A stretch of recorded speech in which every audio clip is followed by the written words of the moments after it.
Course 1, this world's nothing but cruel because of people like you. You're goddamn vultures. I'd hate to break the news, but we're all pawns to be used. Pawns like in chess, and you're all vultures as a metaphor for I feel like so many people out there are selfish and are feasting off people not doing well.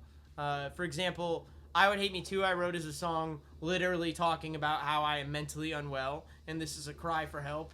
But I wrote it as a like AC/DC rock song so that it sounded like it was upbeat, but people somehow believed that it was upbeat, didn't hear the lyrics, and made fun of me. Imagine making fun of someone for talking about, hey, I'm not, like, this is just my reality, it's the truth, this is what I'm kind of... Turned out, yeah, that's I Would Hate Me Too, but people are vultures. I'd hate to break the news, but we are all pawns to be used, we're all gonna die. And so and you're all either being used as an employee for a corporation. Cam, also, if you have commentary on anything, on opinions, feel free to chime in. Okay, so first verse is, as you sit down at your desk, throwing gum at the depressed. I know your daddy raised his hand, so let's make sure he's impressed. In high school, I had a lot of people throwing gum in my hair. That was like a common thing, and it's the most annoying fucking thing to get out and just feels gross and violating, and that happened to me a lot during high school. I actually remember a class where, and this is I had this like vision about, because I was like, damn, this world's really been cruel from the beginning, and it is cruel for everybody.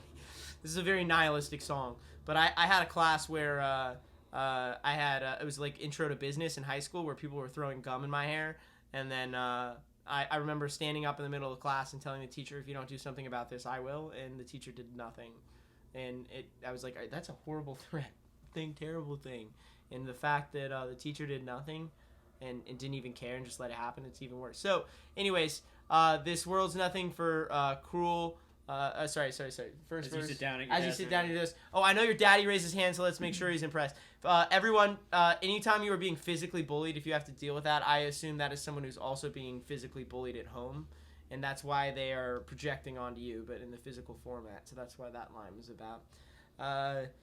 Wasted all my teenage years, got picked apart by my peers. So in high school, I wasn't allowed to dress alternatively or emo.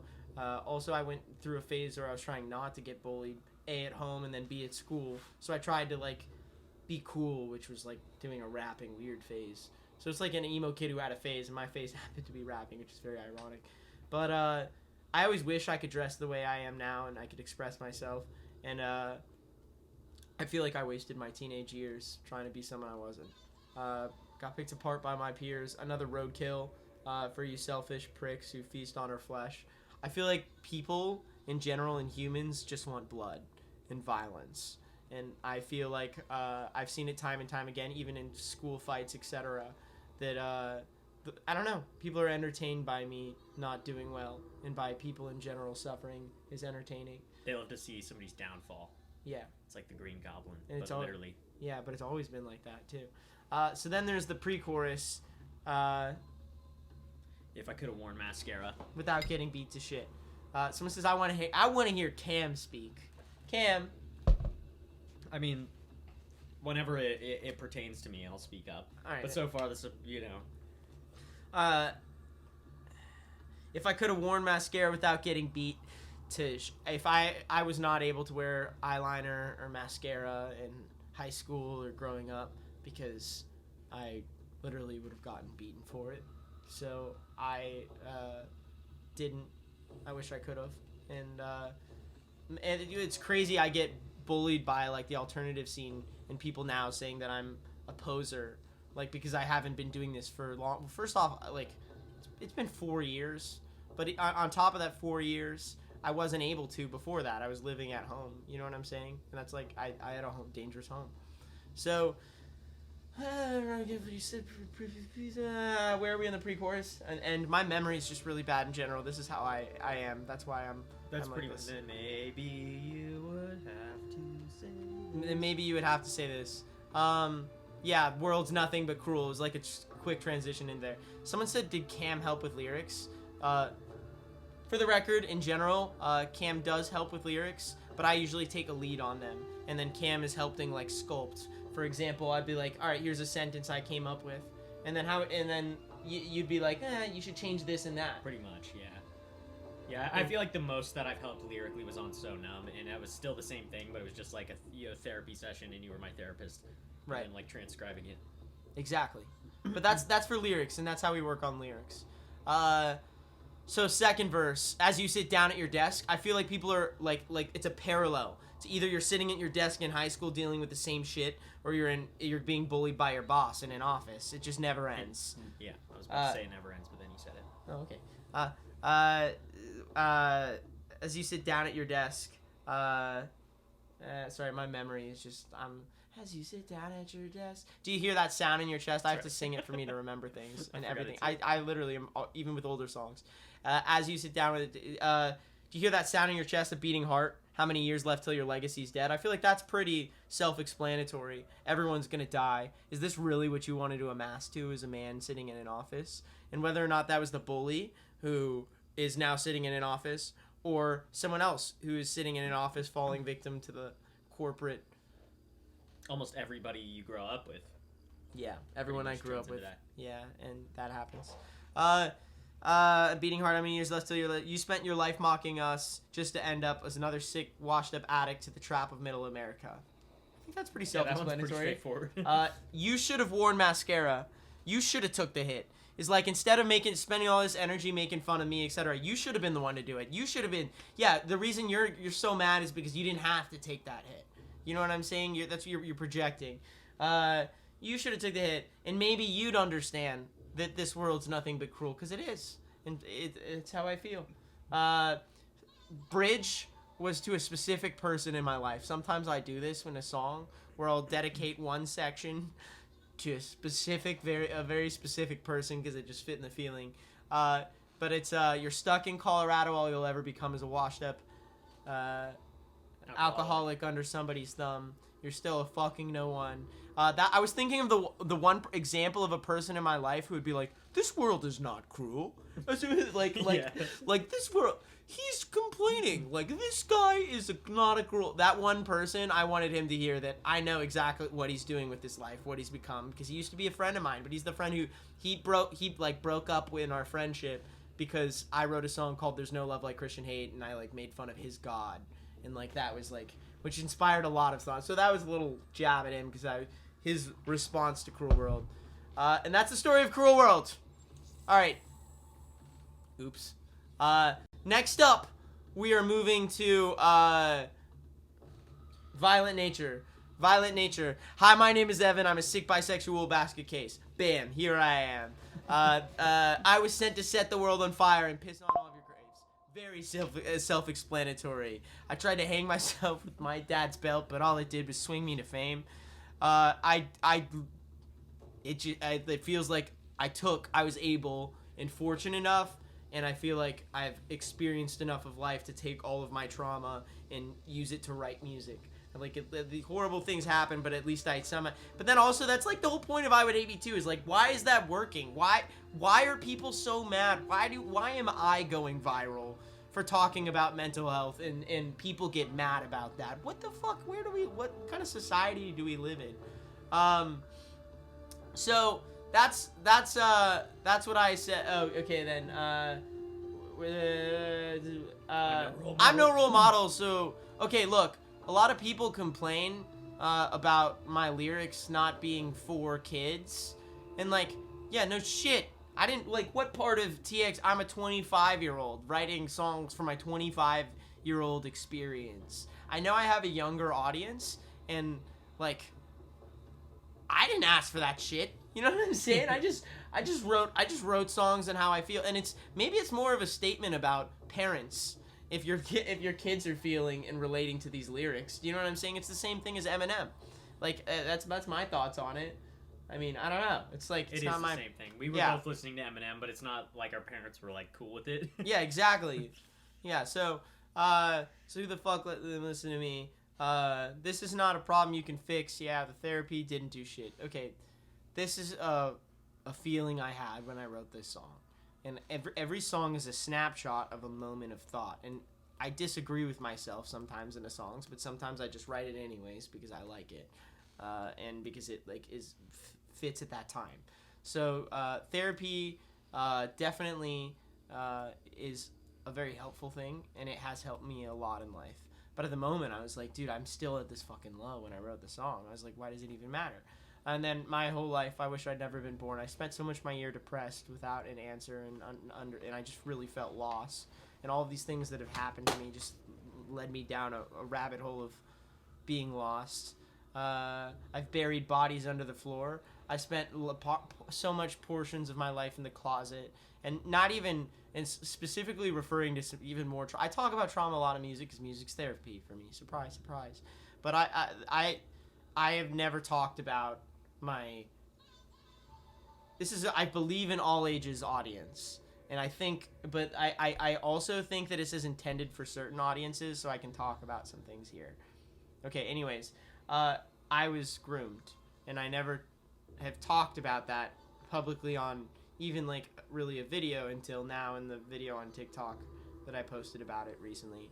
But that's been a body, and there's a lot of bodies and things in my life that I just have not talked about, that music has forced me to talk about, and that's what I was doing there. Buried bodies under the floor. I'm sick of being silenced when I try to speak out. Dude, it feels like the music industry has been very rigged for Cam and I. You'll notice, like, we don't get many Spotify editorial playlists that people, there's like, and it's, and we've proven ourselves constantly, and it feels like there's consistently, Spotify doesn't like us, TikTok doesn't like us. yeah, dude, like that happens a lot. People that work there. Yeah, people, yeah, it's consistent. We get hit with like unfair things where people are like, you know what I'm saying? We're, for example, people talk about how we glamorize self-harm. Never once have I said that is a good thing. As a matter of fact, I go live every single day and I tell you people that is not a good thing. You need to find a healthy coping mechanism. But people are able to just say anything on this internet, and I have to face the consequences for it. So I'm sick of being silenced. I'm just gonna speak out, and that's what I did.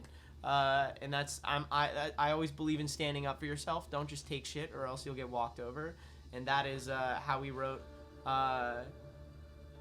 That's how we wrote the chorus of that song. Next up is problematic. Yeah, I'm problematic. Yeah, I am problematic. To them, it's like, it feels like if you're gonna call me problematic without even giving, and I'm gonna have to face the punishment of being a problematic artist without even with no it's just a judge and a sentence. Fuck you. Like, call me that. You know what I'm saying?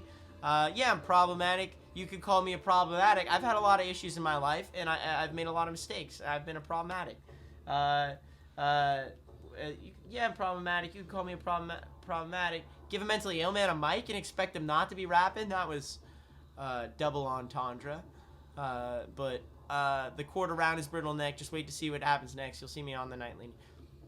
I wrote this song at a very low point, and I wrote it in a moment that I do not always consistently agree with or feel. But I wrote that specific line at a time where I was like, dude, even my label, we're dealing with so many things where we feel like we're just constantly, like, have the stigma of being a social media band, hated, blah, blah, blah, for things we didn't even do. Industry plant, like, dude, we know industry plants, and they don't ever get called out for it. The only ones who never get called out are the actual Yeah, plants. which is crazy. And we're like, we're not even, what have we done that's planted? We have everyone biased against us. It's an uphill battle. So there was a time where I felt like I was low. And for everyone out there who feels very low, you can hear it that I've been there before. So just remember that I'm feeling much better now. And it is very, very possible, if not guaranteed, that you will feel better as long as you just live to see it. That's important things that I want to talk about as well. But you got to keep in mind, that's why you get these songs or screenshots of low moments. Are you going to break down the lyrics? Dude, yeah, oh yeah, someone says you aren't even verified on TikTok, Momo says. Yeah, dude, we literally cannot get verified on TikTok, no matter what. We are, yeah, that's, almost it's a million biased. followers. They Right. What else? Rapping the quarter rounders, but I just wait to see what happens next. You'll see me on the nightly news. Maybe then my label checks in to see how I'm doing. Once they see numbers moving, they'll glorifying self-harm. No, I am a message that I am proving. I feel like TX2 is literally like a social experiment on how people will get so angry and how mean and brutal and vicious the internet can be, because we take it. We consistently put ourselves up at points to get chewed alive by the internet, knowing often Cam and I have a conversation before posting things like, dude, they're gonna hate this, and they do, proving our point. And not only hating it, when we say hate it, like, they're gonna hate it for some unjust reason. They're gonna just be mean, and that's what happens. Okay. I'm so sick and tired of feeling this way. I really am sick of feeling that way. That's period. And then that's the song. Yeah. Okay. This isn't about drugs. All right. Everyone. Someone says Cam act crazy. All right. The song "This Isn't About Drugs" is not about drugs. Everybody, I just would like to clarify that. If you're mad about a song that's called "This Isn't About Drugs," talking about drugs and glorifying drugs, you're stupid, because the song is titled "This Isn't About Drugs." Even in parentheses, they had "I swear." You know what I'm saying? So it's like, it's very, very simple. It's a metaphor. What is it a metaphor for? It feels like it's our addiction to our career. It feels like take off my lingerie, red lights from cameras glow. I have to expose parts of my personal life, and I have to emotionally expose myself on the internet all the time, consistently, because it allows people to understand. It makes sense of the art, and I have to, especially when I write lyrics like this. Take off my lingerie, red lights from cameras glow, spread my legs for the workday, do what it takes for blow. I have to do what it takes in order to get people to care and view my band, because at the end of the day, there's 10 million talented bands out there. I am not a god. I'm not a special person. I have nothing. There's nothing special about me, Cam, or anybody in this world. So you have to do it. Some people get their daddy and mommy to pay their way into it, but we certainly have not had that experience. So that is what that song is a metaphor and for talking about. Do what it takes for blow. God damn, I crave attention. We have to on these social media platforms. Never got enough, it shows. It's pretty self-explanatory. My father wouldn't want this, so I'll make sure that he knows. I hope he hears that line. I'm sure he'll love it.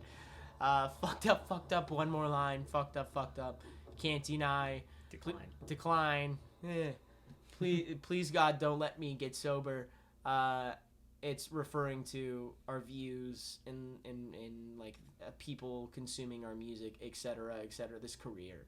Fucked up, blah, blah, blah. Anything else I'm missing on that chorus? No, that's about it. Second verse, Matt Good, first to last. Woo. From first to last goes hard, and they slammed. And then the breakdown is... There's nothing there. There's an anxiety attack recorded on camera or microphone. And that's it.